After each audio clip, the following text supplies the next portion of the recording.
संसार 3 स्तरों पर बना है। 3 लेयर्स हैं इसमें। प्रकृति, प्राणी और ब्रह्मांड सबके 3 स्तर हैं। इसे ईश्वर की माया कहते हैं।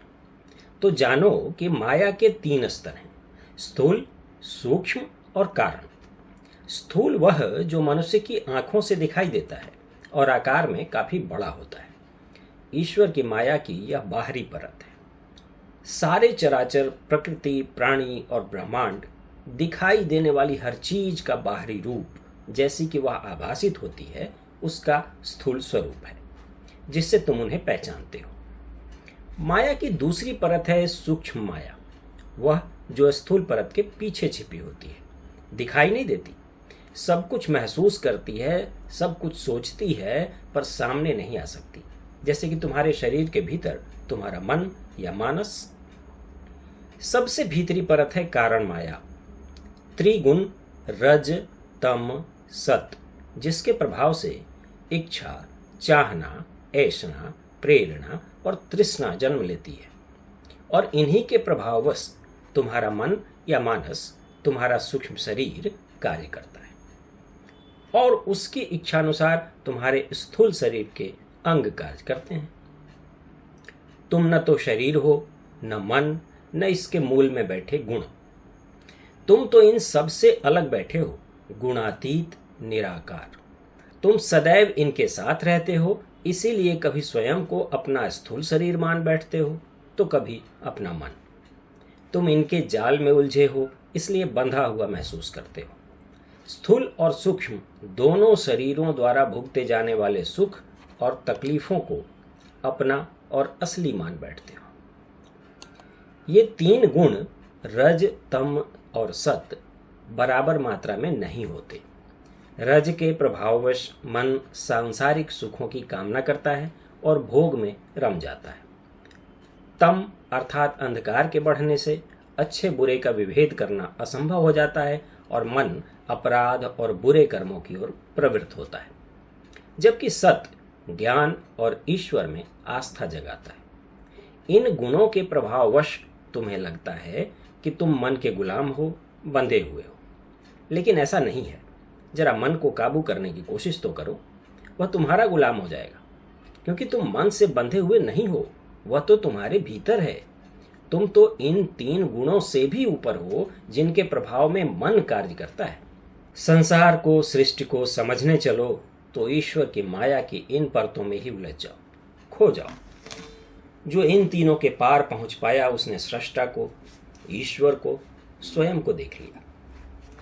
अब विज्ञान की जिद है कि बिना देखे मानेंगे नहीं।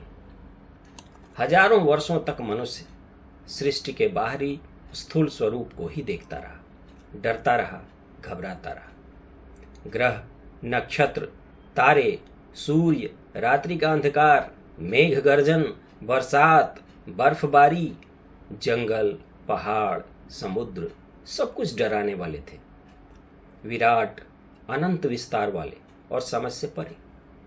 उसने इन्हें समझने की कोशिशें शुरू की। सन 149 ईस्वी में टॉलेमी ने पहली कोशिश की कि पृथ्वी ब्रह्मांड के केंद्र में है। फिर केपलर, कोपरनिकस और कोई 1400 साल बाद गैलीलियो और न्यूटन।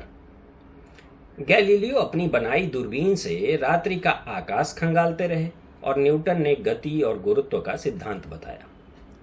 जड़ चेतन सब में जड़त्व को देखा, जड़ता को देखा, जड़त्व का नियम भी दिया।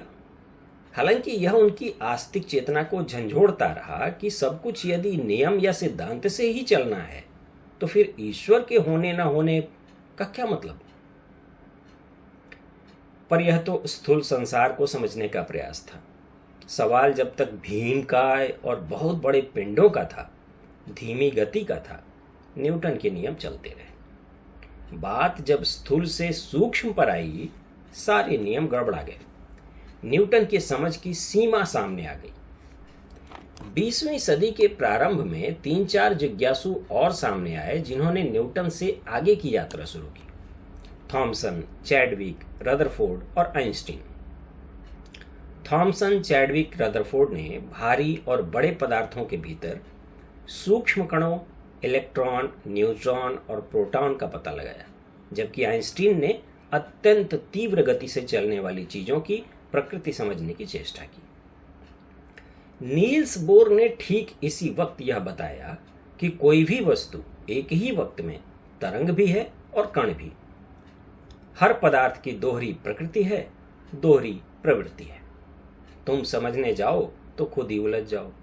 यह तो ऐसा हुआ कि तुम किसी को पूर्णतः पुरुष या पूर्णतः स्त्री कह ही ना पाओ। इधर आइंस्टीन ने एक भारतीय जिज्ञासु सत्येंद्र नाथ बोस के साथ मिलकर यह पाया कि समस्त चराचरों में भार और बल दो अलग अलग कणों के कारण आता है। एक को बोस के नाम पर बोसॉन कहा गया, दूसरे को एनरिको फर्मी के नाम पर फर्मियॉन कह दिया गया। दूसरी ओर इलेक्ट्रॉन, प्रोटॉन और न्यूट्रॉनों पर अध्ययन कर रही पीढ़ी ने पाया कि इलेक्ट्रॉन तो ठीक हैं, पर प्रोटॉन और न्यूट्रॉन भी इन्हीं दो कणों फर्मियॉन और बोसॉन में टूट जाते हैं। तो कुल मिलाकर पूरी सृष्टि सिर्फ तीन कणों इलेक्ट्रॉन, बोसॉन और फर्मियॉन से बनी है। प्रकृति में यही तीन मूलभूत कण हैं, जैसे तीन गुण हो, रज, तम और सत्व। वैज्ञानिकों की भाषा में कहें तो आवेश, बल और भार। पर यह तो स्थिर रहने वाली चीजें हैं, पड़ी है तो पड़ी हैं। इनमें प्राण कौन भरता है? इन्हें क्रियाशील कौन बनाता है? भाई, किसी कण में बल है तो उठे, किसी पर लगे, उससे ऐसा करवाने वाली शक्ति कहाँ है? किसी वस्तु या प्राणी में रजोगुण अधिक होगा या तमोगुण, इसका निर्धारण कौन करता है? कौन इनका उद्रेक करता है? कौन इन्हें चलाए रखता है? गुणों की मात्रा को कम ज्यादा कौन करता रहता है? अध्यात्म कहता है ब्रह्म या आत्मा। वैज्ञानिक भी निकले उस गॉड पार्टिकल को खोजने।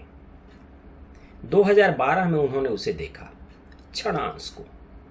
लार्ज हैड्रन कोलाइडर के भीतर वह विद्युत स्फुरलिंग की गति से चमका और विलीन हो गया, ब्रह्म के छुवन की तरह। इतनी ही देर वह अस्तित्व में आता है कि उसका आकार, उसका भार, उसकी गति का पता लगाना संभव नहीं, उसे बस देख भर सको। अध्यात्म के मुताबिक ब्रह्म की छुवन पूरी सृष्टि को ऊर्जस्वित करती है। उसकी उंगलियां सृष्टि को ऐसे छूती हैं जैसे सितार के तारों को कोई संगीतकार। इतने भर से सब कुछ चलायमान हो जाता है। सूर्य, चंद्र, पृथ्वी गतिमान हो जाते हैं। पेड़ पौधे, पशु पक्षी, नदियां, पवन सब चलने लग जाते हैं। लगभग इसी समय यह भी पता चला कि नैनो लेवल पर, यानी पदार्थ को उसके 1 अरबवें हिस्से तक तोड़ते जाने पर उसका व्यवहार, उसकी प्रकृति सब बदल गई। पहले वह ठोस था तो अब तरल बन गया। पहले उससे ऊर्जा का क्षय होता था, अब नहीं हो रहा। पहले वह कुचालक था, अब सुचालक है। अर्थात प्रत्यक्ष में तुम जिसे देखते हो, किसी वस्तु या प्राणी को जिस रूप में पहचानते हो, वह वैसा नहीं है। उसके भीतर तो एक अलग ही दुनिया है। दुनिया के भीतर दुनिया, असंख्य दुनिया। अध्यात्म भी तो यही कहता है। ब्रह्मांड, यह सृष्टि एक अनंत स्वप्न है। स्वप्न के भीतर स्वप्न, फिर और स्वप्न, यानी स्वप्नों की एक निरंतर श्रृंखला। एक से जागते हो, दूसरा यथार्थ प्रतीत होता है, फिर पता चलता है वह भी स्वप्न ही था। यह कैसा चमत्कार, यह कैसी जादूगरी, जिसे जितना समझने जाओ वह उतना ही उलझती जाती है। क्वांटम विज्ञान कहता है ब्रह्मांड का हर एक बिंदु अपने भीतर असंख्य बिंदु समेटे हुए। 1 इंच स्पेस से अनंत 1-1 इंच के स्पेस जन्म ले रहे हैं। प्रत्येक स्थान में हर एक बिंदु से असंख्य बिंदु निकल रहे हों तो उसके विस्तार को कैसे मापें? यह विज्ञान कहता है कि किसी घटना के होने की अनंत संभावनाएं हैं। घटना का प्रतिफल उन्हीं अनंत में से किसी एक संभावना पर निर्भर करता है। एक घटना घटने की प्रक्रिया के बीच होने वाले सभी सूक्ष्म घटनाओं की भी अनंत संभावनाएं हैं। एक जगह हल्का सा बदलाव और अंतिम परिणाम एकदम अलग, एकदम नया। एक उदाहरण लेते हैं। तुम घर से निकलते हो, कुछ कदम चलते हो और सामने नुक्कड़ पर बाईं दिशा से आते ट्रक से टकरा जाते हो। अब दूसरी संभावना, तुम घर से निकलते हो, सामने कुत्ता खड़ा गुर्रा रहा है, तुम ठिठकते हो, कुछ पल विलंब होता है। अब कुछ कदम चलते हो और सामने नुक्कड़ पर बाईं दिशा से आते ट्रक से टकराते टकराते बच जाते हो, क्योंकि कुछ क्षणों का विलंब हो गया। पर तुम्हें बचाने के लिए ट्रक दूसरी तरफ खड़े ठेले वाले को कुचल देता है। सिर्फ कुछ क्षणों का अंतर, और पूरा दृश्य बदल जाता है ना अद्भुत?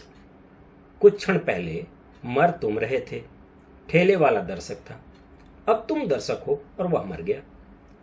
उस एक क्षण में घटने वाली घटना की असंख्य संभावनाओं में से एक संभावना।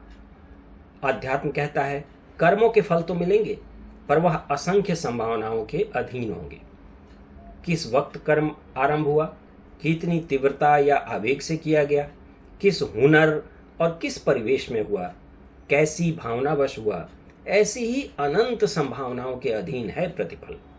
एक छोटा सा कारण बदल गया, प्रतिफल पूरी तरह बदल गया। अर्थात subject to terms and conditions. अंग्रेजी में वो एक कहावत है, there are many of slips between cup and lips. तुम्हारा हाथ कब हिल जाए, प्याला कब छलक जाए, होठों तक आते आते रह जाए, कौन जानता है? कम से कम तुम तो नहीं जानते। तो यह मान क्यों नहीं जाते तुम्हारे हाथ में कुछ भी नहीं? असल कर्ता तो सृष्टा ही है। हमारे जैसी 84 लाख योनियां, पर्वत, झरने, पेड़, पौधे, ये सब तो मोहरे हैं उसके प्रिय खेल के, जिनके माध्यम से वो अपनी चाल चलता है। अब खेल क्या है, इसकी चर्चा फिर कभी।